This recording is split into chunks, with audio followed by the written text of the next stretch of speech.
Cracking. I'm still eating. My birthday's not till Sunday, but my birthday weekend starts now. How's it hanging, mother truckers? That's right, another weekend, another epic episode of Friday Phil with yours truly. God, I really wanted to finish this before I started, but I had to go to the grocery store. Then I went to Starbucks. Before that, I went to Burger King. Yeah, it was just all sorts of busy, and then I came home and did a bunch of other shit. So here I am. Scott, if you're watching, I'm sorry, but I needed to finish eating before I got started on anything today. Just a heads up, my guy. So, 3-day weekend ahead of us. MLK Day on Monday. Like, fuck. Day after my birthday, I get that off and I don't have to go into work. Yeah, that's going to be awesome.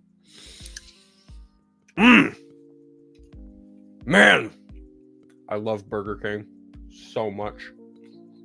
I know Dave hates Burger King, but I love Burger King. Got my annual Starbucks. Start the year off. Well, we're 3 weeks into the year, I guess, but I feel amazing. Got everything I needed to get taken care of. Yeah, it's going to be a good, fun, interesting weekend, I think. I hope. Can only hope. Hold on one second.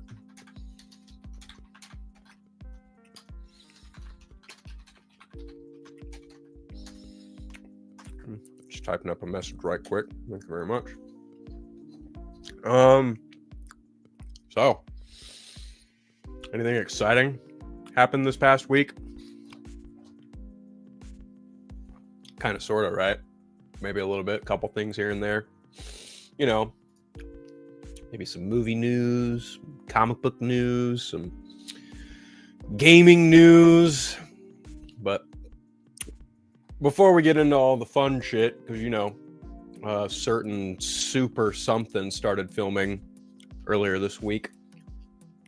Got some casting to talk about that here pretty soon, later today. Later on in the show, we'll touch on that. Speaking of shows. All right, let's just jump right into it. Skeleton Crew.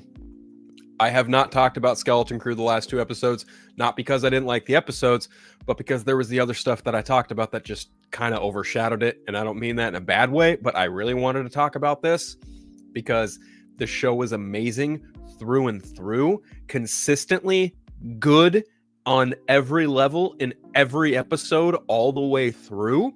Just an absolute stellar TV show.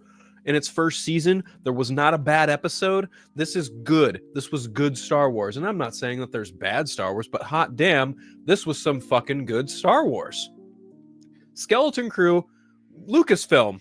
Where is season 2? Where is that season 2 announcement? Where's that season 2 green light? Because I know John Watts has some ideas. I know him and Christopher Ford have been talking about it. So, chop chop. Make that shit happen. Please. Amen. But seriously, that finale was fucking bonkers. Kids end up back on Ad-Atten by episode 7. Then in episode 8, you find out that their supervisor is a giant fucking droid who looks like HAL 9000 from A Space Odyssey. Oh my god.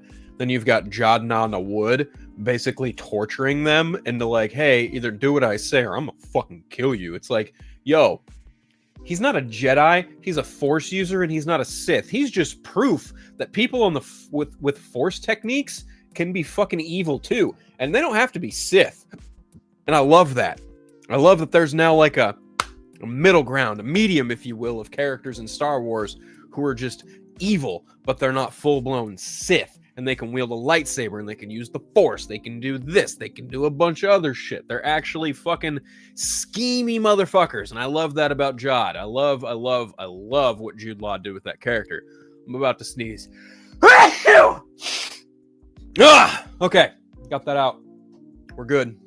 A-okay. Sorry, apologies. That was probably super fucking loud. But overall, Skeleton Crew had just phenomenal direction. It had really great performances. Those kids, oh my god, protect those kids at all costs. Bring them forward into Star Wars. I want to see them grow, goddammit. I need to see if Wim will ever become a Jedi. Please. Please. Give me that. Give me Wim as a Jedi somewhere down the line. Please. It'd be real funny if Jod was the one who wound up teaching him how to use the Force. That'd be really funny. Stranger things have happened. I don't know. I just think that this episode was just, this whole series as a whole, this whole first season was just chef's kiss. I loved it. Absolutely adored it. Loved the shit out of it. Loved Neil. Loved KB. Man, I really liked KB in this show. She was just so fucking just straight laced and fucking to the point and very, just a really well-rounded character. But even then, you also had the somber moments too. Had the somber moments with KB, had the real human moments, and then you had Wim and Fern, who kind of go on these growing journeys in separate ways. Like, Wim kind of learns to take, what's the word I'm looking for here? He kind of stands up for himself a little bit with what he wants to do with his life. And then you've got Fern, who basically becomes humbled throughout the series. I can't express how much I loved Skeleton Crew. And the way it ended, it didn't need to end on a cliffhanger. It didn't need to end on some happy ass fucking, everything's going to be a-okay. No, it ended exactly the way it needed to. It had a near perfect ending for our first season. And I love the ambiguity of it. I love that, Ad Atten's like kind of in shambles and they're probably going to rebuild it and learn from, certain things. And I like that they left it very ambiguous about whether or not Jawa would fucking be captured or not. As his crew is fucked, but him, man, you don't show him looking out at that fucking skyline for nothing. They got plans, and I hope to God they fucking greenlight season 2, because man, that show fucking ruled. Fingers crossed. Fingers crossed.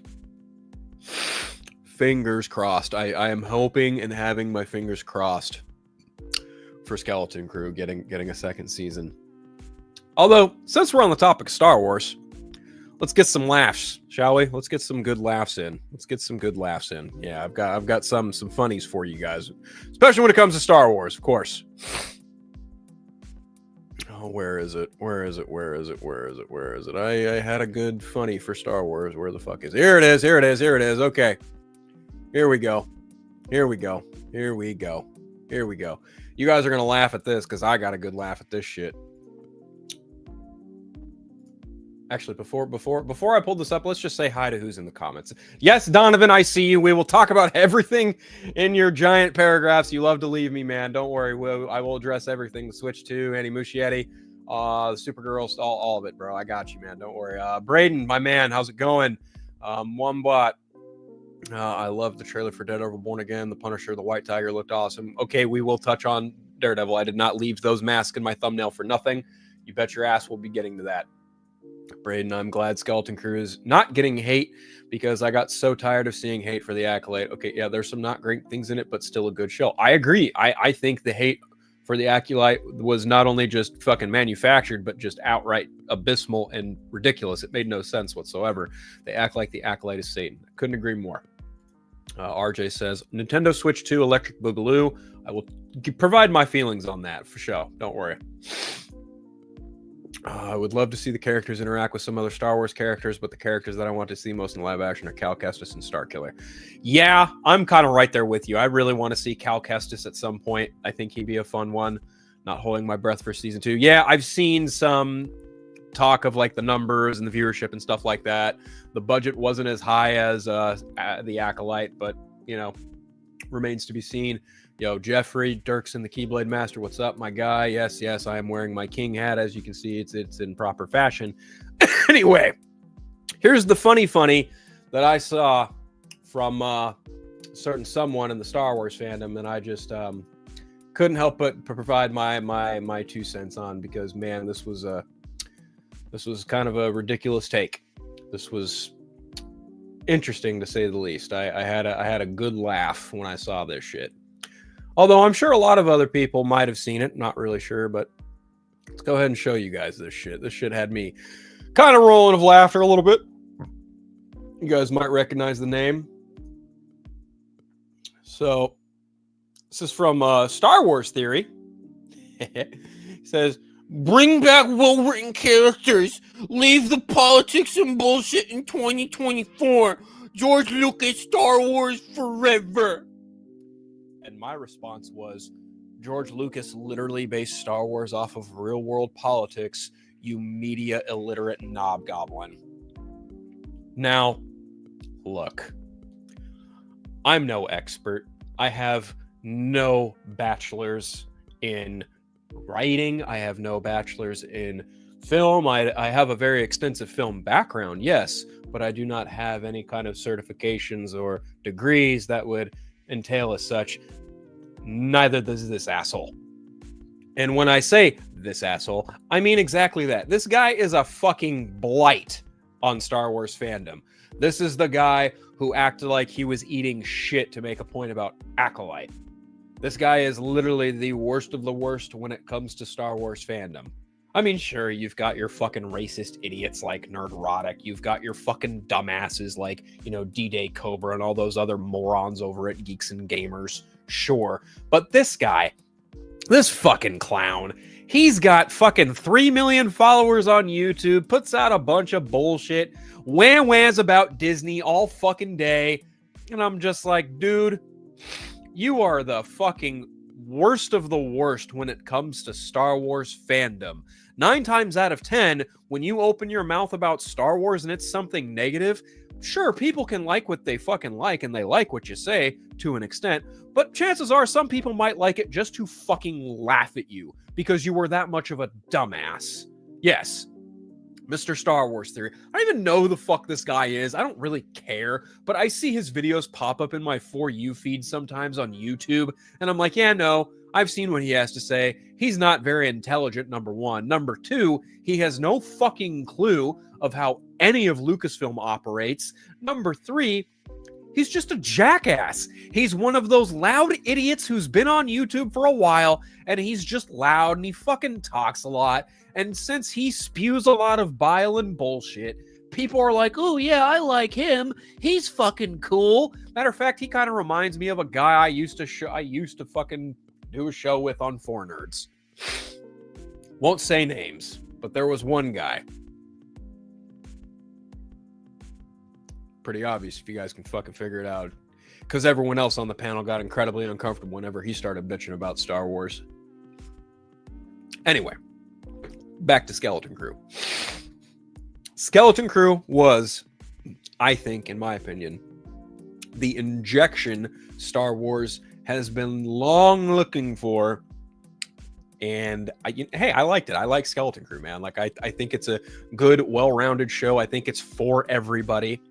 I think, and yeah, it is catered towards the target audience, the younglings, and that's totally fine. But I also think that if you go into it as an adult from the perspective of like, oh, well, is this show kind of like, what if I was a kid in the Star Wars universe? It kind of is that, because when the show opens up, you have Neil and Wim basically playing with little figurines with lightsabers and acting out other shit, their own fantasy of Star Wars. And then they literally get to go on an adventure in the depths of space fighting pirates. I rest my case. I think Skeleton Crew was fucking awesome. And I say that as somebody who wasn't even a huge fan of like the log line, the tagline, the, you know, where it was inspired from the Goonies. I'm not really a big Goonies fan personally. I got a lot of friends. My brother, whose birthday is today, funny enough, my brother loves the Goonies. Happy birthday, Dylan. But yeah, my brother loves the Goonies. I've got friends who love the Goonies. I've got family who loves the Goonies. And I'm like, more power to you. Can't stand the movie. Thanks, Dylan. But yeah, I get it. I understand the inspiration. But overall, yeah, look past the Goonies. Skeleton Crew is straight up Star Wars if Amblin Entertainment had a hold of Star Wars. And I love that. I love that John Watts looked at all the stuff that Spielberg did in the 80s and was like, that is what we're going to do with our Star Wars show. Fucking brilliant, John Watts. Fucking brilliant. That man knows how to write. He knows how to write a damn good story, and I love him for it. I love Skeleton Crew. I love what they did with that show, and I am just... Come on, give me a second season of that, please, because what the fuck else are you doing right now, Lucasfilm? Seriously, what is Lucasfilm doing right now? Well, they are amping up to do Ahsoka Season 2, which I think starts filming in the spring, if I'm not mistaken, and they're probably in heavy post-production on Mandalorian and Grogu, if I had to guess. I don't know. I have a friend who knows things about Mandalorian and Grogu. He won't fucking tell me anything, but then again, I haven't bothered to ask him because I'm just like, yeah, no, I want to be surprised. I would love to be surprised walking in and out of that movie, and I want to be. But when it comes to like Star Wars as a whole, yeah, there's just some stuff where I'm like, you know what? Please just give me a second season. Please just give me a second season, if you will. Oh boy. I don't know what you're saying, oh boy, to, bud, but yeah, like I went on a bit of a rant there for a hot minute. Hope Lucasfilm surprises me in green lights this season. I hope so. I want a second season. I really want a second season. Skeleton Crew, well made, probably some of the best Star Wars since Ahsoka. I can avidly agree with that. Love Skeleton Crew so much. I love Skeleton Crew too, Donovan. I did. I wish Star Wars fans could just respect each other's peoples like I do. Like Phil, you do not like Andor, which I respect, by the way, and I think Andor is one of the best Disney shows. Look, great example there. Andor is not my bag when it comes to Star Wars. It touches on things in Star Wars that I'm just like, yeah, that's cool. Not me. Great performances, great cinematography, great, practical work, great everything in that show. I just don't find the story all that engaging for me. And that's the beauty of Star Wars. Star Wars isn't just, the rebels versus the fucking Empire, or, the Resistance and the First Order, blah, blah, blah. It's not just that. It's not just the Jedi and the Sith. There's scum. There's villainy. There's pirates. There's, weird Force cult religions and a bunch of other shit in Star Wars. And that ultimately, in my opinion, is what makes Star Wars so palpable and why anyone in their right mind would go, yeah, no, maybe Star Wars needs a reboot. Fuck no, it doesn't. No, you don't just reboot Star Wars like you reboot Batman. That's not how that shit fucking works. Okay? Thanks for coming to my TED Talk. No, Star Wars is something you expand on. It is a universe. It is a fucking galaxy far, far away. Again, it is something you do not restart from scratch. No, you don't do that. The 3 movies that came out in 1977, 1980, and 1983 respectively, they are forever the Bible. They are the Bible. They are what you look at and go, okay, how do we add to that? How do we flesh this out? How do we make this more enriched? And then George Lucas did, in 1999, 2002, and 2005. He did Phantom Menace, Attack of the Clones, and fucking Revenge of the Sith. And he brought Darth Vader's story full circle. And it was great. Love or hate the movies. The concept, great. And then what did George Lucas do? Well, here's the thing about Star Wars. George Lucas had a very difficult time funding that fucking franchise. So what did he do? He done did the thing and sold it to Disney for 4.5 billion buckaroonies. And now what? Me, as a longtime Star Wars fan, I look at that and go, oh, okay, well, you've got Disney, who's got piles of money. Let's face it, they can claim that they're having a hard time. We all know Disney and the House of Mouse are fucking loaded. We know this. This isn't news, okay? Sure, financially, looking at books and like on paper, they might be, financially maybe in the red or wherever in certain respects, but regardless, like we're talking about the biggest brand building machine on the fucking planet, and they will bankroll whatever the fuck they want if they think it will make them money, i.e. Star Wars. Since Disney bought Star Wars in 2012, there has never been a more enriching period of Star Wars content. Love or hate whatever the fuck Disney does, because guess what? When they bought Star Wars, they bought full ownership of that IP, meaning they could do whatever they want creatively. That means they did not have to adhere to the Legends canon. That's why they cherry pick from it. That's just my opinion, though.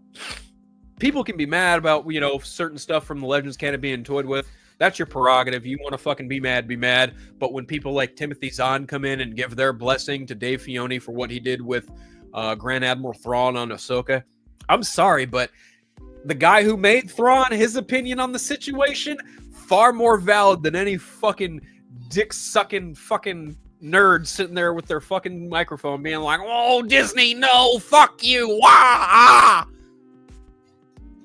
You know, sucking off their microphone like they're fucking somebody, but, you know.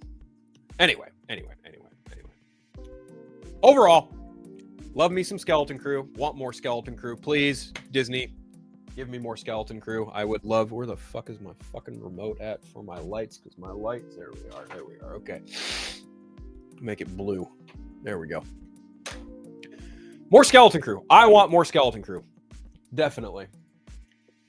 Hi, Pookie. I'm on my couch eating Taco Bell. Yeah, because I bought it for you. What's up, Johnny? Hope you're doing good, man. Darren! Thank you for tuning in, Darren!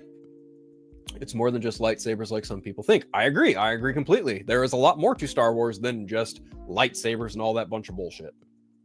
That's why I'm excited for the DCU, because James Gunn can do a Sergeant Rock film and do a Batman film. And they are both in the same universe. Correct you are, sir. Correct you are. Skeleton Crew is peak. I don't know where I rank Skeleton Crew. I'm really going to have to think about that. Where exactly does Skeleton Crew rank for me in the grandiosity that is Star Wars? I'm really going to have to think about that. Thank you, Darren. You just gave me something to think about while we wait for Andor. True, Darren. See, and there's the beauty right there. If you think Skeleton Crew is peak, more power to you. Fucking yeah. There we go. All right. And that's the thing about Star Wars. Star Wars is just fucking awesome. You know? Because Star Wars is, you know... This is fucking awesome. It's fucking awesome. Star Wars is fucking awesome. I don't care what anybody says. I love me some Star Wars. Love Star Wars. All right. You know what else I love? You know what else I love? You know what else I really love? Oh shit, I didn't even fucking add it as a banner. Hold on one second. Here we go. I love Daredevil. I love me some Daredevil, and I loved that Born Again trailer. Oh my god. Oh my god. Okay. All right. Want to watch it here? Come on. Let's do the thing. Let's go ahead and break down the Daredevil Born Again trailer right here on Friday Phil. Let's go ahead and do that, shall we? Sounds like a good idea to me. Let's pull this bad boy up. We'll mute it because I don't want to get hit with a copyright strike or anything like that. But let's go ahead and break this shit down. For show. Let's break this shit down. Frame and frame at a time. There we are. All right. Full screen that. Okay.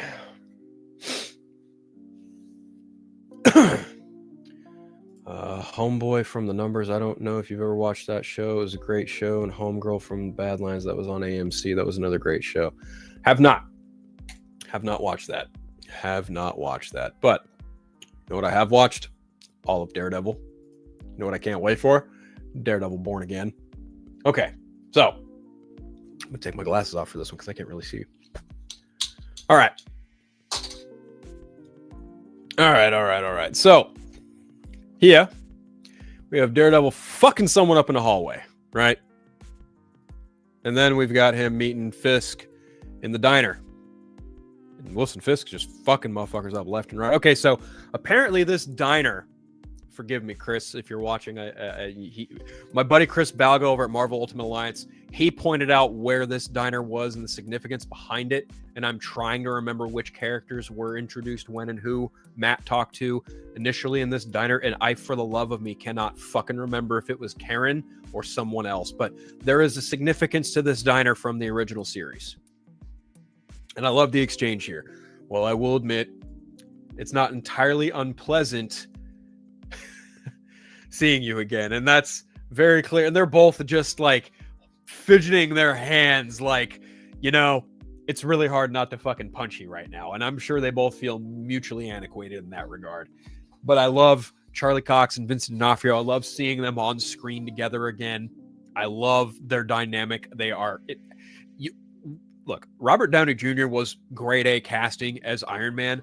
Charlie Cox is pitch perfect casting as Matt Murdock, and I think Vincent D'Onofrio is again like triple A perfect casting as Wilson Fisk. There is no better actor. Don't get me wrong, Michael Clark Duncan did a phenomenal job in 2003 alongside Ben Affleck, but hot fuck, Vincent D'Onofrio just owns this role with just pure energy and gravitas and fucking presence. Like there is no other role this man has done, in my opinion, that just erodes energy on such a level. But fuck, dude, it's so good. Marvel Television. The skyline of New York. A lot of time has passed. Look! We got Karen, we got Matt, we got Foggy, we got them all.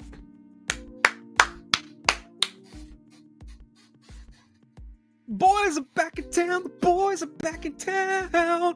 Boys are back in town with Karen. The boys are back in town with Karen. All right, I'll stop. That was a little embarrassing, but dude, like the trio, they are back. Will any of them die? I hope not. I fucking hope not. I hope not. I could say the same about you. A mayor serves his city.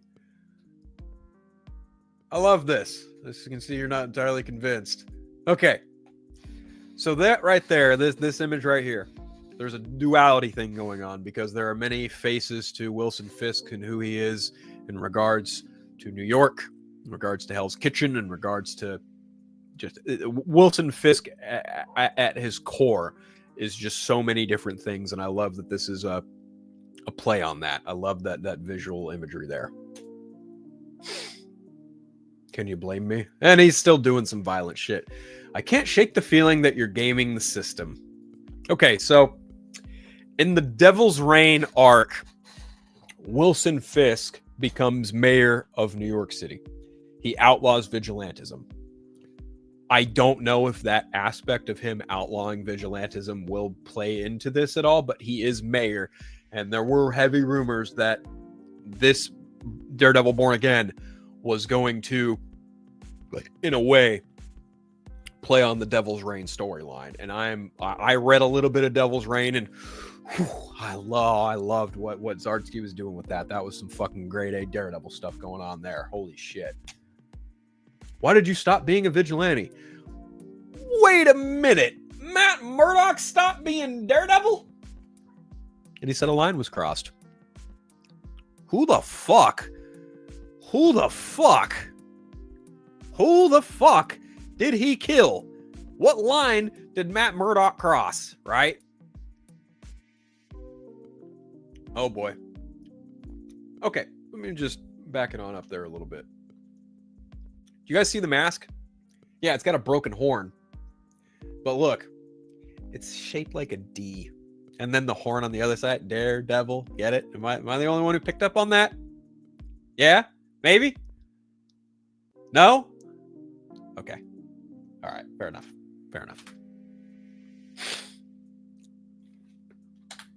All right. Hold on. Who's carrying who out of a subway? I wonder. That's a mystery shot right there, and I'm very curious about that. Matt's clearly been out of the game for a minute because he's just getting the absolute dog shit beat out of him here. Hot fuck. March 4th. Oop. There he is. Special Agent Poindexter. Wilson Bethel, a.k.a. Bullseye. All right. Okay, so I can't wait, and I've seen the set photos. I cannot wait for this man to put on the Bullseye costume from the Chiquetto Daredevil stuff because, oh my God, this is going to be fucking awesome. I cannot fucking wait for this man to return as Bullseye and just cause some straight fucking havoc. Oh, I can't wait. Okay, so here's another... Okay. Anyone who's reading Daredevil or knows anything about Daredevil, are these different colored masked armed men is there any significance to them? Please, can someone in the chat let me know if you know? That would be fucking phenomenal. Hey Chris, I see you in the chat, man. Welcome in. Born Again is going to be immaculate. I agree 100%. I'm glad that they fucking overhauled everything and was like, yeah, no, we're making this like the Netflix show. Fuck this. We're not doing this procedural bullshit. No. We're going to make it like the Netflix show. Good call. Great call. Perfect call. I wonder why Matt is so angry when he's finding Muse. Maybe Muse killed someone he loved. Theory, maybe Muse killed his new lover. There's a new love interest in this show. I don't know. It's quite the theory. We shall see. But you know, Matt Murdock, he's got about the same amount of luck as Peter Parker does when it comes to keeping your loved ones safe. That's for damn sure. Anyway.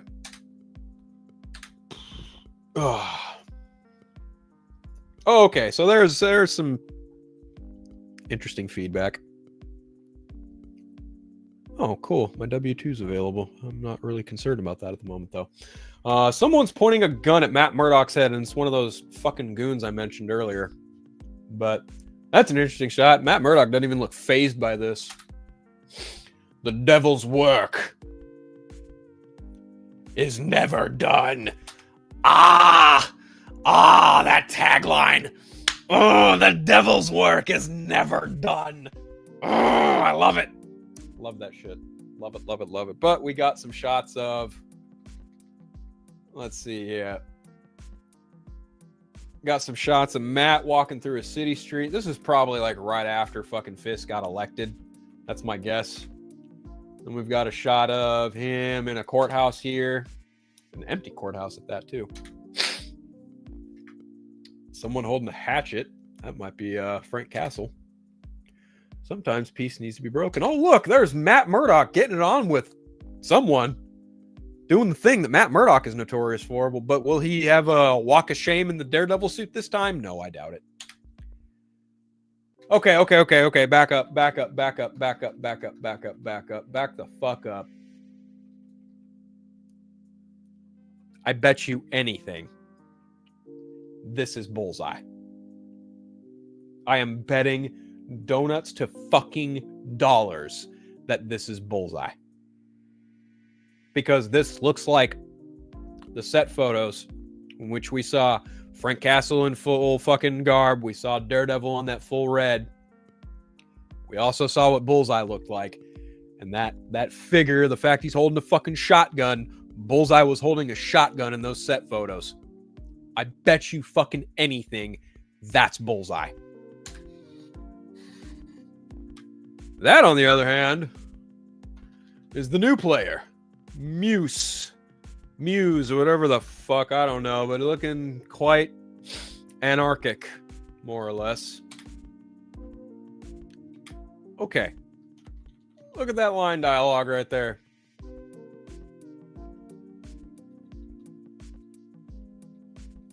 Chaos must reign, I believe, and chaos must reign. As Vincent D'Onofrio as Wilson Fisk shares a wine glass with his one and only Vanessa. Oh man, I can't wait for this show. I cannot. Looks amazing. Oh! Who the fuck is that? That's the fucking Punisher, boys! That's the fucking Punisher, ladies and gentlemen! Holy shit!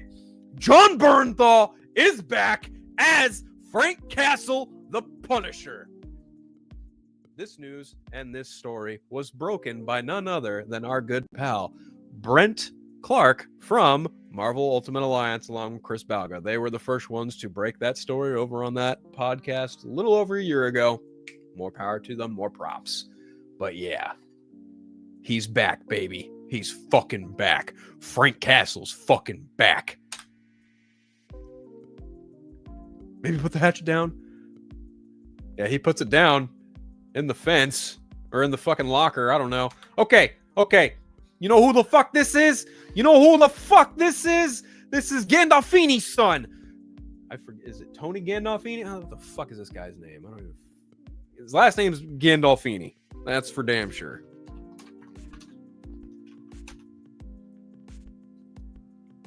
Michael Gandolfini. There we go.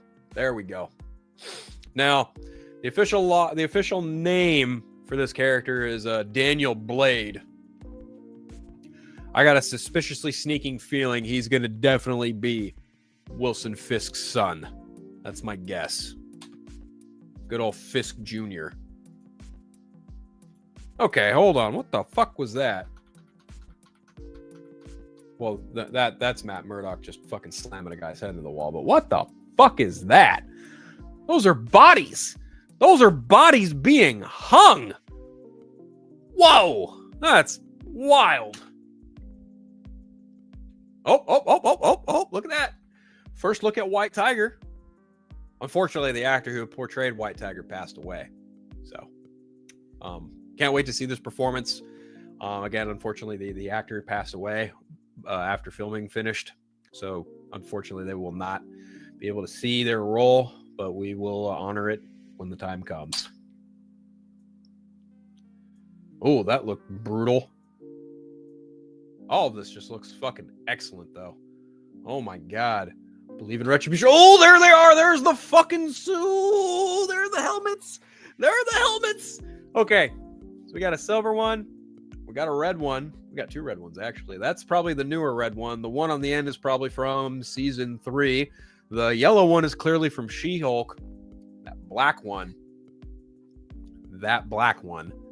I hope to God that's Shadowland. I fucking pray to God that's the Shadowland helmet, because I want to see Daredevil in his black and silver. I need to see that shit in live action. I need to see that in live action. I fucking hope so.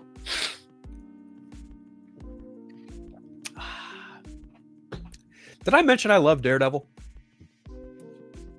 Did I mention that? I love Daredevil. And look, he's fucking Muse up left and right. Oh my god. Breaking arms, yelling, screaming. God damn. And oh my god. Daredevil, born again. March 4th. On Disney Plus. Hot damn. Hot damn. Hot damn. Hot damn. That show is going to be fucking something else. Can you guys believe that is going to be on Disney Plus? I'm going to shed a tear here really quick because I'm just so happy. Getting this trailer, was it Wednesday? Was like, man, this is just ramping up to be a really great birthday weekend. And deliver this trailer did. March 4th cannot get here fast enough. That's for sure. All right, who we got in the chat? I know a couple people popped in when we were breaking this shit down. Lance says, Phil, save TikTok, please. No, I'm not going to do that.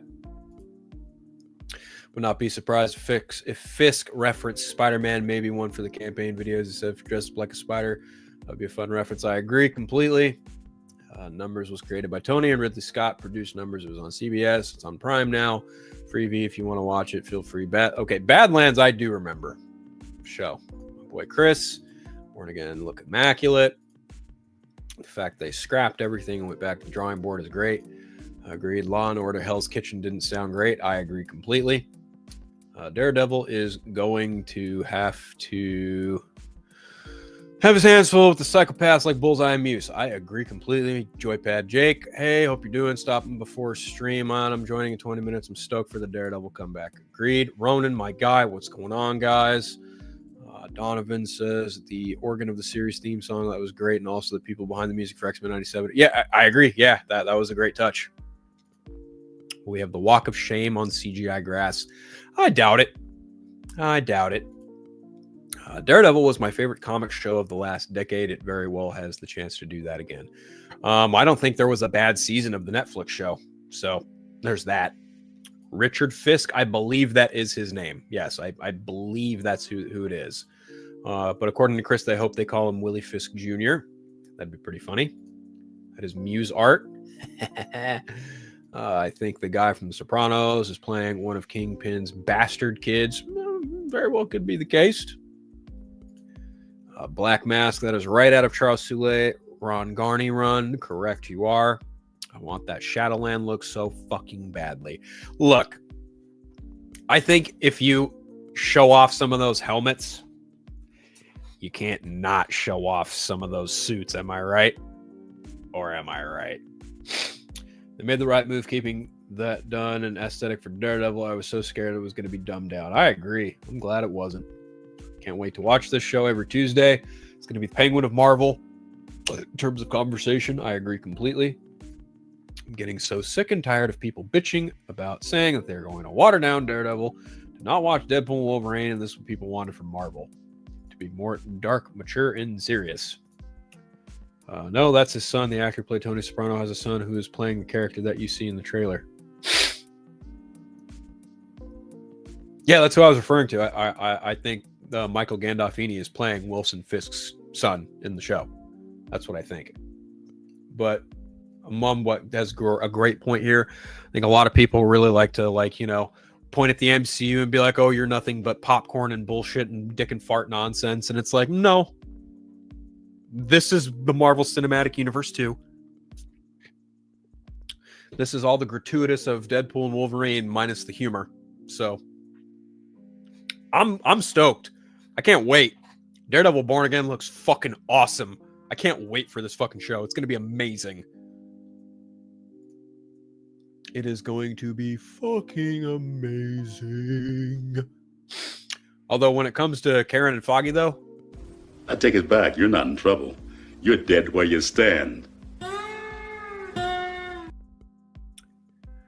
don't know. We didn't really see too much of them in the trailer. I'm kind of worried a little bit. Like, what's going to happen to them? I don't know, man. A little worried. Little worried. I'm a little bit worried. Okay. Before we jump into the other side of the fence stuff, i.e. DC related talk, I'm going to give you a little technical update. Literally, it's technical. Nintendo Switch 2. That's right. Nintendo announced yesterday through a video that they have formally announced their new hardware. The follow-up to the Nintendo Switch. The successor to the Nintendo Switch. And that is the Nintendo Switch 2. And it is more or less basically a bigger Nintendo Switch that's all black with, Joy-Cons that are magnetic. And it looks like this. Looks a lot like this. Okay. Well, you know what? My only huge gripe, I'm a little disappointed that they just went with Nintendo Switch 2.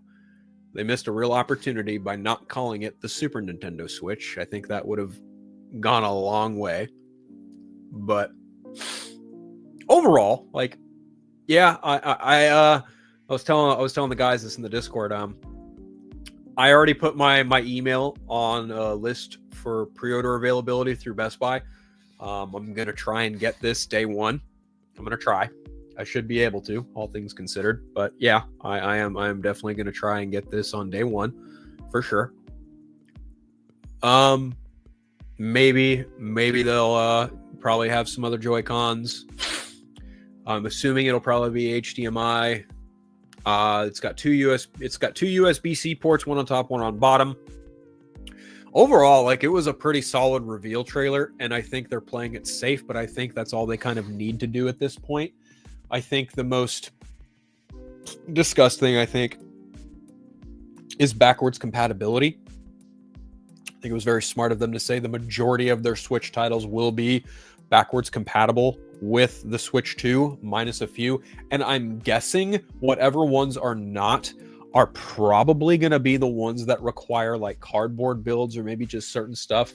That's just, I don't know what exactly, but I can guarantee you all of the big major players like Mario, Legend of Zelda, Pokemon, they will all more than likely be backwards compatible with this console. Lucky for me, I have 2 Nintendo Switches already, so I can literally just import my save data from both onto this. So, yeah, I'm excited. I'll get it.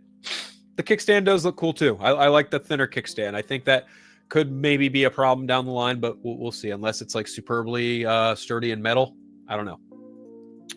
I could see this releasing in November or December because they want to capitalize on the Christmas, and a bunch of parents are going to buy this for their kids. Okay.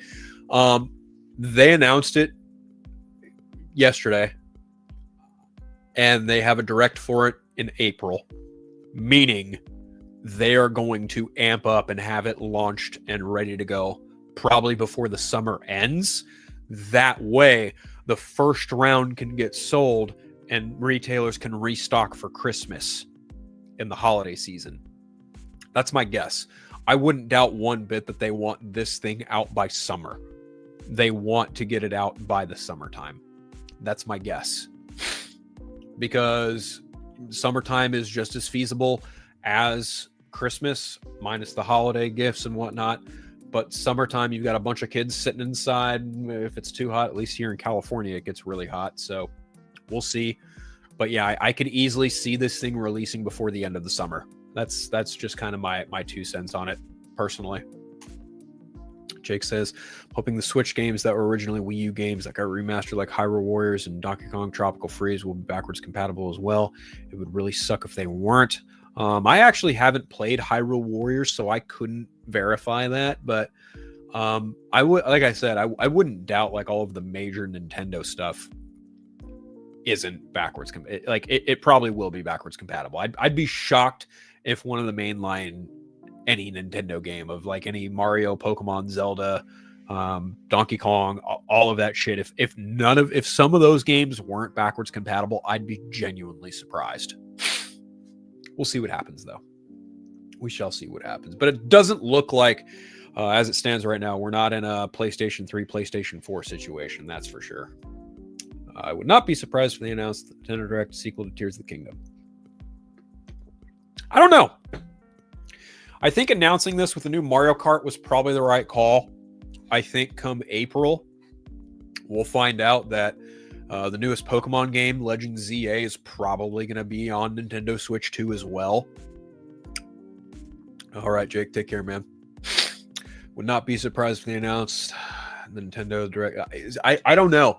I don't know if it's going to be a sequel or if it's going to be the next Zelda game, because I know the developer, I know Nintendo has said, I think Miyamoto even said, like, we want to do something different this next time when we go to Zelda again.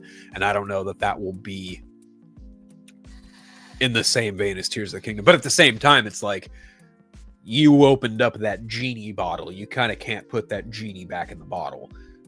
Tears of the Kingdom and Breath of the Wild are arguably some of the most well-received Zelda games ever made. So I don't see how you don't implement things from those games into future installments. But we'll see. We'll see what happens. All right. Let's get into some of the other stuff, the other side of the fence. We'll update more on the Nintendo Switch 2 as more information comes out. All right, first and foremost, it's about to get very Superman-centric talk and Supergirl. A little bit of Flash in there. First and foremost, Dan Slott is writing a Superman story called Superman Unlimited. I gotta admit, when I saw this news, I was like, what? I was like, really? Dan Slott writing a fucking Superman story? Then I read the premise, and I was like, oh my God! I was quite impressed. So, Dan Slott, if you're not familiar with Dan Slott, longtime Marvel writer, longtime Spider-Man writer. He wrote Amazing Spider-Man for the longest time, I believe over a decade. He created the character Spider-Boy. He has written Fantastic Four. He's written Iron Man. He's written She-Hulk. I think he also has a run on Silver Surfer. But he's notoriously well recognized from his work on Spider-Man. He helped write. He was consulted for Into the Spider-Verse. I think he might even have a story credit on Into the Spider-Verse. He also was consulted for the Insomniac Spider-Man 1 and I think the second game too. but he's very, very well known in the realm of Spider-Man. In my opinion, I think Fantastic Four was some of the best stuff he's ever written. I'm like mixed on his Spider-Man stuff personally. I did not like his Iron Man book at all. I thought that was some of the goofiest shit I've ever read in a comic book. I've heard his She-Hulk book is actually really good.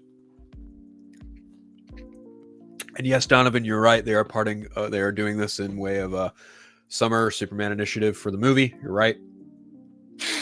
But interestingly enough, I think he actually has a really good idea. The last time a prominent Marvel writer landed at DC and wrote Superman was Brian Michael Bendis in 2018. He came on and did a miniseries, Man of Steel, and that led right into the mainline book, and that didn't land well at all. People were not a fan of what Brian Michael Bendis did with Superman. It's actually not well regarded. It's not talked about in high esteem. I think Dan Slott has a really great idea, and also the fact that they're doing it as like a non-canon mainline story or whatever, like they're doing it in like it's not Superman, it's Superman Unlimited. It's its own thing. I think that's actually a really great idea. And the idea is that a giant meteor of kryptonite hits and lands Earth in multiple little parts. Thus, criminals, evil people, like they all have their hands on kryptonite. Well, what the fuck happens when the entire world you're meant to protect and you've been protecting all this time now has your weakness? I think that can create such a very interesting idea of how does Superman proceed forward with that. How does Superman, who could flick an everyday average thug with his fingernails and just flick them into nothingness, now they've got a kryptonite shiv, or they've got fucking kryptonite bullets? Changes the dynamic. I think this is actually a really cool idea. I'm looking forward to it. I will read it. I will check this out. I gotta say, like, I am quite impressed. I think this is actually a really good call. Braden says this is smart marketing on DC's part. You'll have the Superman movie coming out in the summer. You'll have a bunch of Superman comics coming out in the summer. This comes out in May also. This hits I think first week of May, like right after Comic Book Day. Premise sounds really interesting. You're right. What I like to call it, what other people call it, Summer Superman, because when people see Krypto in the new Superman movie, they're gonna be like, I want to read a comic book of him. Correct, you are. When they see Supergirl in the new Superman movie, they're gonna be like, I would love to read the comic about her. It's a great segue, because Supergirl Woman of Tomorrow has officially begun filming, and today there was some very interesting news regarding Supergirl Woman of Tomorrow.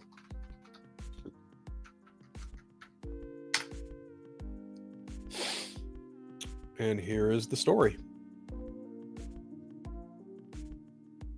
If I can fucking get rid of all the privacy bullshit. There we go.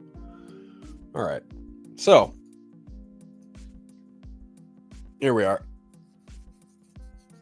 Supergirl Woman of Tomorrow adds David Krumholtz and Emily Beecham. Beecham? I don't know. Exclusive. This is coming from none other than Mr. Boris Kitt. David Krumholtz, who was recently part of the all-star cast of Nolan's Oppenheimer, British actress Emily Beecham have joined the spacefaring cast of Supergirl Woman of Tomorrow. Craig Gillespie is directing for WBD for the WBD arm of DC Studios, i.e. DC Studios. The feature, which began shooting this week in the DC's UK production hub of Leavesden, is inspired by the Tom King and Bilquis Evely. Forgive me, I do not know how to pronounce that artist's name. Comic book miniseries. Millie Alcock is playing Kara Zor-El. Now, it says here, Krumholtz and Beecham will play Supergirl's parents. The project was one of the first features developed at DC Studios, headed by James Gunn and Safran. The duo unveiled as part of their initial slate. Alcock was picked as Supergirl almost a year ago and will first appear in Gunn's Superman movie. Krumholtz was in the Santa Claus. That's what I remember him from. As far as Emily Beecham, I don't think I've seen her in anything. But so Kara's father actually has quite an important role in this movie. and in this story. So I think the casting is good. You needed someone who could kind of carry that and give off that how do I want to say this? Hardworking. Like, you need someone to embody hardworking, because basically you see in Supergirl Woman of Tomorrow how and when Krypton gets blown to shit and how that affects Supergirl and her family, and ultimately what leads her to be the second to last survivor of Krypton as well. And her parents play a big part in that, and I think they've got great actresses. They've got a great actor and great actress in those roles. I can't really speak to Emily Beecham, but I know David Krumholtz is going to be fine. Let's see. Next month, Lanterns. You're correct. We are probably not going to see any set photos because they're most likely going to be filming on a soundstage. 100% the best we're probably going to get is an official production still within the next few weeks, if not coming months. We'll see what happens for show. But I'm looking forward to it. As Braden also mentioned, Lanterns starts filming next month, February 10th. That we'll probably see something for sooner, because they will be filming outside, I'm assuming, because they're investigating a death in the American heartland. So I would, and considering like a sheriff and whatnot have been cast for that series, I can only imagine they're going to be filming shit outside. So we'll see. We'll see. I agree. It's a very exciting time to be a DC fan. Well, it is, depending on who you're talking to, because Andy Muschietti has pissed off. He's been pissing off some fans a lot lately with some of the stuff he's been saying. So, like, I find this so funny that Andy Muschietti gave very, I wouldn't say extensive, but just gave very concrete civil answers as to why and how the Flash movie failed. And I've pulled up this bit from Variety. I do not have the exact quotation on any of this at the moment. I do think Ben Everett's over at Real Anarchy, he helped in translating the entirety of this interview. But I will just go ahead and give my thoughts on the Cliff Note stuff here from Variety, and I will dive a little bit deeper, and this will be the last thing we talk about today. For sure. All right. The Flash director, Andy Muschietti, says film flopped because, quote, it wasn't a movie that appealed to 4 quadrants. It failed at that. That is, in my opinion, one of the reasons why it failed.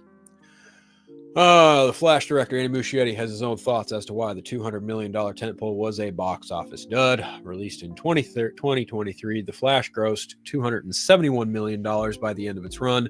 It's not a small figure by any means, but considering the budget size and projected marketing cost, the DC blockbuster needed to double that figure to get out of the red. Muschietti said the reason for The Flash couldn't recoup cost because, quote, failed to hit all 4 quadrants of moviegoer demographics. Men over 25, men under 25, women over 25, women under 25, despite WB's best efforts. Quote, The Flash failed among all the other reasons because it wasn't a movie that appealed to all 4 quadrants. It failed at that, Muschietti said on Radio 2's La Bolera del Coso show. Quote, when you spend $200 million making a movie, WB wants to bring even your grandmother to the theaters. Muschietti went on to say that behind closed doors, he found people don't care about The Flash as much as other beloved DC icons like Batman or Superman. He noted this is especially true in women under 25 and over 25 demographics. Quote, I found in private conversations that a lot of people just don't care about The Flash as a character, Muschietti said. Particularly the 2 female quadrants, all of that is just wind going against the film that I've learned. Outside of box office woes, The Flash was plagued by lengthy delays and off-camera issues with star Ezra Miller. Okay, so the thing that I find funny about this, none of what he said was completely untrue. I think it's really funny that people are taking this and saying, oh, this is what Andy Muschietti said. No, that's not what he said. He is reiterating something that was told to him, i.e., when it comes to the demographic, he did not say, I think that the film failed because it did not reach this target demographic. No, people inside WB at the time, probably in the marketing department, probably told him, hey, compared to Batman and Superman, Wonder Woman, Aquaman, ladies just don't give a shit about Ezra Miller as the Flash. And look, I'm sure a lot of other people are probably going to bring up, oh, Philip, what about the CW? Okay.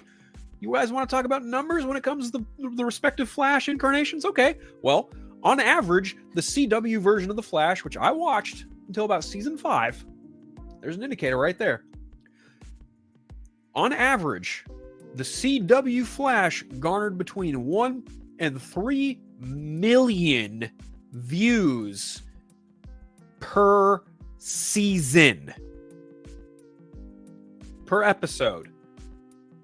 Each episode, roughly a million people would tune in to watch that show when it aired on the CW. But that doesn't include revisiting or streaming or any of that crap, which basically kept the CW afloat because the CW itself was not making any money. They made all of their money for the CW stuff off of back-end streaming deals. So, when you even say, oh, but people gave a shit about Grant Gustin as the Flash, yes, you're not wrong. People did. But that fan base, I would say, is even a fucking fraction of the general audience. Comparatively. Because if the Flash film only made $271 million in its entirety at the box office, and I promise you, a good chunk of that money and the viewership was largely inspired not even by the Flash himself. It was by people who wanted to go see Michael Keaton as Batman. It was the people who wanted to see Ben Affleck as Batman. It was, well, you know what? Okay. There were a number of reasons why that movie failed. Number one, it did not reach those target demographics like Andy Muschietti reiterated. Number two, that movie was way more big and spectacle than it needed to be for the Flash's first cinematic outing. You do not spend $200 million and then half of that, possibly more, because typical practice is marketing is about half the budget, meaning the studio is willing to spend up to half of what the budget of the film costs to make on marketing alone. So in theory, they spent $300 million total, $200 to make the movie, maybe $100 in marketing, which I don't even really buy. I don't even think that's accurate to say, because they didn't market that movie at all, like well at that either. They had 2 trailers and one like zip it tease thing for DC fandom in like 2021. So to me, the film wasn't marketed as well as they could have marketed it. Number 3, yeah, I think Ezra Miller being at the forefront of the media and being in the spotlight, that very well might have like dinged the film a little bit, because then you had fans of the CW show going, oh, why couldn't they just get Grant Gustin? Why couldn't they just get Grant Gustin? Why couldn't they just get Grant Gustin? And I'm like, well, for one, Ezra Miller was cast in 2014. Grant Gustin's shows debuted in fucking 2014. You can't go back and fucking be like, oh, by the way, no, recast him. Sorry, recast them. I think that the film also failed because Warner Brothers decided to let every fan of this movie go and see it 2 weeks early without fucking paying for it. All those fan screenings, all those GoFobo screenings, all those exclusive sneak peek screenings. You want to wonder why that movie didn't make as much at the box office? Well, because everyone who wanted to fucking see it firsthand got to see it for free. Hello? That's not how you make money. Like, what are you fucking thinking? What the fuck? Like, when you've got people like Tom Cruise and Stephen King coming out and putting their neck out being like, yeah, this movie's the fucking sauce. When you've got James Gunn out there being like, this is one of the best superhero movies ever made. You don't just show that shit off for free. No. That's where you fucked up the most, in my opinion. Like, they were fucking desperate to make that movie a thing, and it did not work in their favor at all. But I think, personally, had they not done those advanced early screenings and you make everyone wait, that movie might have made maybe 50 million more. But even then, in the grand scheme of things, that didn't fucking matter, did it? Overall, anything Andy Muschietti said in regards to The Flash was not wrong. And if you're mad about what he said, that's a fucking you problem. That is 100% a you problem. Oh, when Andy Muschietti said, no, fuckhead, you're looking at the goddamn headline and you're pointing the finger at him. Context matters, okay? Context fucking matters. And I think a lot of people in true fan form, they just looked at the fucking headline and they went, yeah, no, that's not true, Andy Muschietti. I even saw some actor from Henry Danger be like, oh, no, that's not it at all. And I'm just like, did you even read the fucking article? Did you even read the context of the full interview? No, you're just looking at the fucking headline and you're being reactionary about it. Wah. Honestly, when I see people getting mad at Andy Muschietti, this is what I think. This is how I think they react. Anytime someone does not like Andy Muschietti and they hear his name, this is probably how they react.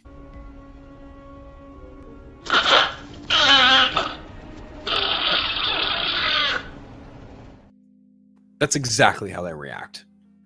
It's just my opinion, though. But, you know, he's still going to make Batman Brave and the Bold.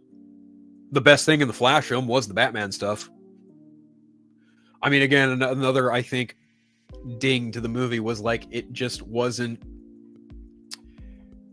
When you have a movie called The Flash and you have Batman and Superman and Supergirl and all these other multiverse versions of Batman and Superman in a movie called The Flash, kind of defeats the purpose of the film being called The Flash. It's just my 2 cents. I think Walter Hamada made an incredibly large mistake in trying to reset the universe with that movie and also making The Flash's first cinematic outing a reset movie and a multiverse movie. You don't do that. You don't need to do that, especially for something like The Flash. You could have dialed back your budget, maybe to about $150 million. You could have done a smaller scale story where it's The Flash doing his thing, occasionally calling Batman for help on and getting advice on what to do and how to handle a fucking crime scene. Like, you could have done something so much more personal with that character, and they just didn't. They went way too big, way too fast, and that ultimately bit them in the ass. And it sucks. It really sucks. But hey, you know, live and learn. That's probably why Wally West is probably going to be the Flash in the DC universe, but time will tell on that front. We'll see. But you know, we're about an hour past we're about 10 minutes past the hour mark. I just want to take time to thank everyone who stopped in. Donovan, Jake, Ronan, Momwat, Braden, Jedi Mike, Jeff, Chris Evans. I feel like I'm missing someone. Dave, I saw you pop in earlier. Thank you. Johnny, much appreciated. Jeffrey, Darren, you know, everyone, RJ, like, I really appreciate you guys stopping in, saying hi, providing your own thoughts and whatnot, helping the show move along. I had a great time talking about Daredevil. Had a great time talking about all this cool stuff. Can't wait to talk about it more. But this is where I'm going to put a pin in it. I'm going to get my birthday weekend started. Much love, everyone. You know, do me that favor. Hit that, do the thing. Just do the damn thing. Do the, where the fuck is it? I thought I had it up here. Oh, here it is. Do that thing. Hit that like and subscribe button if you like what I do every Friday. But, you know, in the event more Supergirl casting happens, in the event, you know, we get some pictures, we get something, we'll be here to talk about it anytime there's a new Marvel update. We're getting incredibly close to Captain America, Brave New World being in theaters. That'll be in theaters a couple weeks from now, literally like a month from now, actually. That'll be cool. Tickets went on sale today, so get your tickets while you can. Yeah, we'll be here to talk about it, I'm sure. Friendly Neighborhood Spider-Man in a couple weeks. Other than that, everyone, stay safe, take care, have a great Martin Luther King weekend. Much love. Thank you for stopping in. Catch y'all later.